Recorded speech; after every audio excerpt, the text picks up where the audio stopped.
12:01.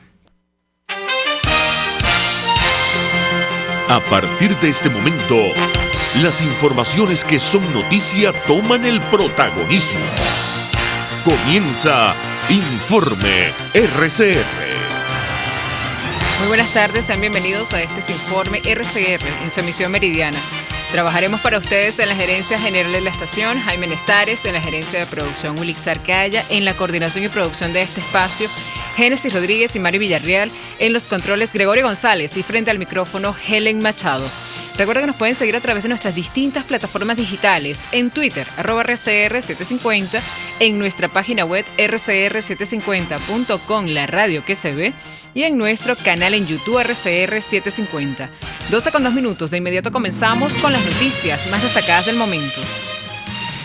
El ministro de Exteriores de Defensa del régimen, Vladimir Padrino López, criticó la redacción de los voceros de la Alternativa Democrática que rechazaron la instalación de la infraestructura militar en Venezuela y Cuba. Se aumentan las tensiones con Estados Unidos por la crisis en Ucrania. En vista de que la cooperación militar con Rusia ya existe, el titular castrense indicó en su cuenta en Twitter que no le asombraba ver a la vil vocería de la antipatria hablar de la soberanía nacional después de rogar intervención militar y sanciones contra Venezuela, cuando Rusia asoma la posibilidad de profundizar las relaciones de cooperación militar de nuestra nación, las cuales ya existen. Por su parte, el ex embajador de Venezuela en Naciones Unidas, Milos Alcalay, calificó este viernes de muy grave el posible despliegue de fuerzas militares rusas en territorio nacional, en vista de que violaría la Constitución y tratados internacionales suscritos por Venezuela. Para el diplomático es muy cuestionable el silencio de Nicolás Maduro sobre las declaraciones del vicecanciller ruso en torno a este tema y la complicidad del ministro de la Defensa del régimen, Vladimir Padrino López, quien ha justificado la posible instalación de infraestructura militar rusa en nuestro país. Esto es muy grave porque viola una serie de tratados como el Tratado Interamericano de Asistencia Recíproca, o viola inclusive una situación de paz en el hemisferio con intervención de fuerzas extracontinentales, que es la preocupación que a nivel internacional había existido. El otro es, no solamente el uso de la fuerza es rechazada por la Carta de las Naciones Unidas, sino inclusive la amenaza del uso de la fuerza. Entonces, cuando nada menos que el vicecanciller de Rusia, Sergei Ryabkov, señala que si no hay una solución en el caso de Ucrania, no descarta la posibilidad de intervención militar en Venezuela y en Cuba, bueno, es sumamente grave, porque es utilizar a Venezuela como un peón, sin consultar ni siquiera a las autoridades del régimen, sino declara abiertamente que el conflicto que hay entre Estados Unidos y Rusia no pasa por Venezuela, sino que es una intervención unilateral.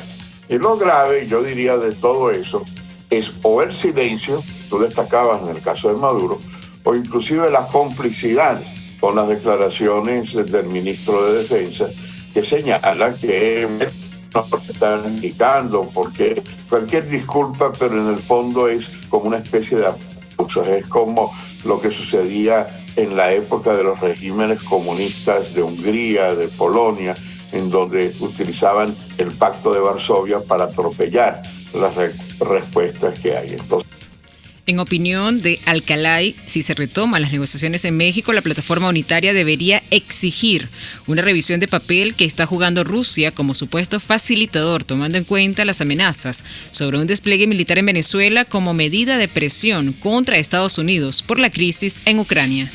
De que regresemos a las negociaciones en México, hay varias cosas que hay que arreglar. Una, la composición después de las elecciones de Barinas, la composición de nuevos actores de la oposición. Guaidó tiene que, dentro de la nueva dimensión que se ha aprobado, buscar otra presencia adicional.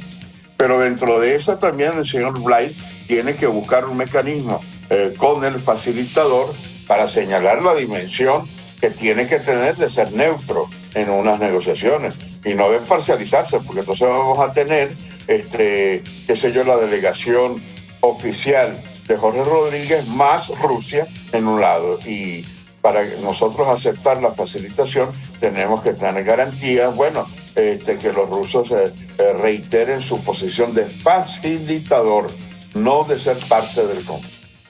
Por su parte, el presidente del Partido Socialista Cristiano Copey y miembro de la delegación de la Plataforma Unitaria en los Diálogos de México, Roberto Enríquez, se comprometió con el rescate de la democracia en Venezuela a través de un acuerdo de salvación nacional, acorde a los más elevadores intereses de nuestro país. La democracia cristiana venezolana va a hacer lo que esté humanamente a su alcance para lograr el rescate de la democracia venezolana por la vía de un acuerdo político que tenga como hilo conductor los más elevados intereses nacionales. Sin ingenuidad, pero es que estamos convencidos del compromiso que tenemos como miembros de la Plataforma Unitaria para darle un apoyo irrestricto al esfuerzo de negociación que, respaldado por la comunidad internacional, se inició en México. Como todos saben, lamentablemente ese proceso ha sido puesto en suspenso de forma innecesaria e irresponsable por la contraparte, agravando los problemas del país y postergando sus posibles soluciones. Pero es que la reinstitucionalización democrática, la recomposición social y la reactivación de Venezuela en lo económico son metas imprescindibles para el país. Es por ello que nosotros en la Plataforma Unitaria estamos demandando elecciones presidenciales libres y un poder judicial independiente. Enríquez aclaró que la convivencia que establece el Acuerdo de Salvación Nacional que se discutía en México antes de la suspensión de las negociaciones no puede confundirse con cohabitación, como lo han insinuado algunos dirigentes políticos. Este proceso de negociaciones, a fin de cuentas, el esfuerzo por lograr un acuerdo de convivencia democrática para todos los venezolanos. Y eso implica unas complejidades tremendas, dramáticas. Pero también tengo que decir que la convivencia no se puede confundir con cohabitación. A veces creo que algunos de buena fe y otros maliciosamente intentan confundir el espíritu de la convivencia con la claudicación de la cohabitación. Son dos cosas muy distintas. Y sé que hablo porque con todos hemos conversado, diciendo lo que piensan todos los compañeros de la Plataforma Unitaria. En la plataforma no tenemos ninguna, ni la más mínima intención de cohabitar para que nada cambie y todo siga igual. Pero sí estamos resueltos a convivir para que los venezolanos, en un país con reglas de juego claras, instituciones sólidas, puedan vivir en paz y en libertad. En otras noticias, el comisionado del Gobierno interino de Naciones Unidas, Miguel Pizarro, reconoció este jueves el apoyo y esfuerzo del Programa Mundial de Alimentos de Naciones Unidas en Venezuela. La organización anunció la ampliación de su programa de comidas escolares para llegar a más de 11.000 estudiantes y personal escolar en el noreste del país. El programa se dirige a los estudiantes menores de 6 años de edad en las zonas identificadas por el Programa Mundial de Alimentos como los más afectados por la inseguridad alimentaria, dijo el programa en un comunicado. Mientras tanto, en el estado Lara, este 14 de enero, Día de la Divina Pastora, la imagen de la Virgen comenzó en horas de la mañana su recorrido por los municipios Irribarren y Palevecino, con la tradicional ceremonia de salida del templo de Santa Rosa en Barquisimeto, tal y como lo reflejaron medios de comunicación regionales. Y con esta información de materia nacional pasamos a materia internacional.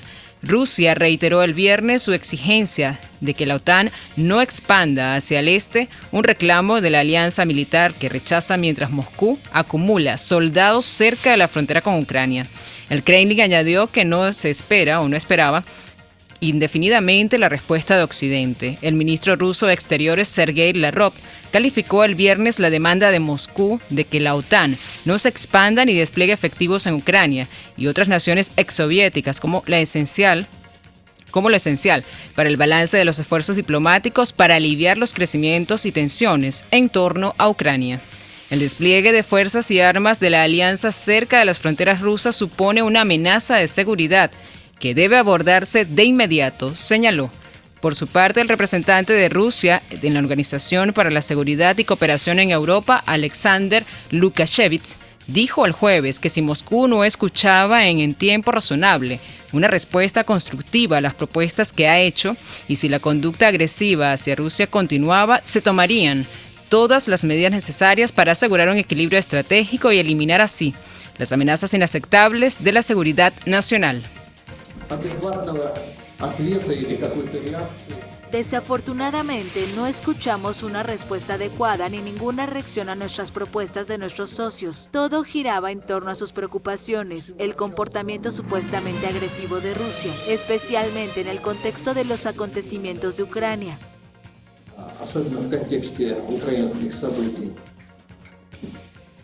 La OSCE, fundada durante la Guerra Fría para favorecer el diálogo este-oeste, es uno de los pocos foros en el que participan tanto Washington como Moscú.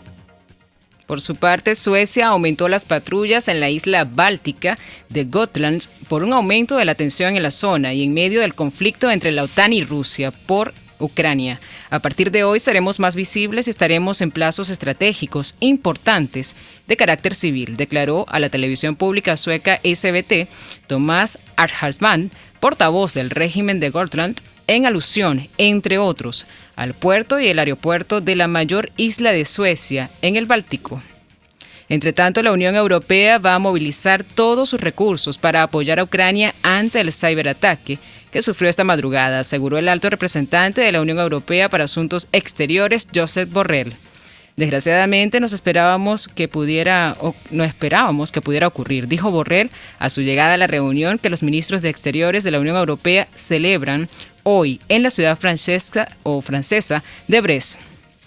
Por otra parte, el asesor de Seguridad Nacional de Estados Unidos, Jake Sullivan, afirmó el jueves por la noche que Estados Unidos está preparado para la diplomacia, así como para adoptar medidas económicas contra Rusia en caso de cualquier agresión contra Ucrania por parte de Moscú. Estamos preparados para continuar con la diplomacia para promover la seguridad y la estabilidad en la Euroatlántica, señaló Sullivan durante una rueda de prensa en la Casa Blanca. Estamos preparados para continuar con la diplomacia, para promover la seguridad y la estabilidad en el Euroatlántico. Estamos igualmente preparados si Rusia elige un camino diferente. Continuamos coordinando intensamente con socios sobre medidas económicas severas en respuesta a una nueva invasión rusa de Ucrania. Funcionarios rusos discutieron las tensiones en una reunión en Viena con la Organización para la Seguridad y la Cooperación en Europa, la tercera ronda de tratativas diplomáticas esta semana después de conversaciones directas con Estados Unidos y la OTAN. En Bolivia, una comisión del gobierno llegó este jueves hasta Tambo Quemado, el principal puerto fronterizo con Chile, para entregar alimentos y apoyos médicos a cientos de transportistas que aguardan desde hace días la toma de pruebas de COVID-19 en el lado chileno. La comitiva boliviana estuvo presidida por el viceministro de Comercio Exterior Benjamín Blanco, quien además de coordinar la ayuda para los conductores, acordó una reunión con las autoridades de Chungara en el lado chileno para que agilicen la toma de pruebas anti-COVID con apoyo a médicos a bolivianos. Por su parte, la Secretaría de Salud de México informó que el país registró este jueves 43.523 nuevos contagios de COVID-19 para un total de 4.257.776 casos, además de 148 muertes para llegar a 300.912 decesos totales. Y con esta información de materia internacional pasamos a materia económica. El presidente del Instituto Nacional de Aeronáutica Civil de Venezuela, Juan Teixeira Díaz, recordó que los viajeros que deseen ingresar al país deberán presentar una prueba PCR con resultado negativo antes de abordar el avión. A través de su cuenta en la red social Twitter, el funcionario hizo un llamado a todos los viajeros que tengan como destino nuestro país para que cumplan con las medidas de bioseguridad sanitarias a fin de evitar la propagación del COVID-19. Recordamos a todos los usuarios de transporte aéreo que ingresen a la República Bolivariana de Venezuela que deben presentar a su operadora antes de abordar un test PCR negativo cuya vigencia tenga al menos 72 horas. Y en materia deportiva, un abogado del gobierno de Australia dijo este viernes que el tenista serbio Novak Djokovic no será detenido esta noche ni tampoco deportado a la espera de su reunión con funcionarios de inmigración el sábado por la mañana. Y así finalizamos nuestro compacto informativo. Los invitamos para que sigan con más de la programación de su RCR.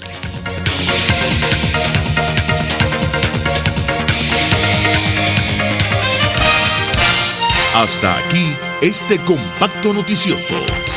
Manténgase en nuestra sintonía, porque estaremos informándole de la noticia al momento de producirse. RCR 750 AM.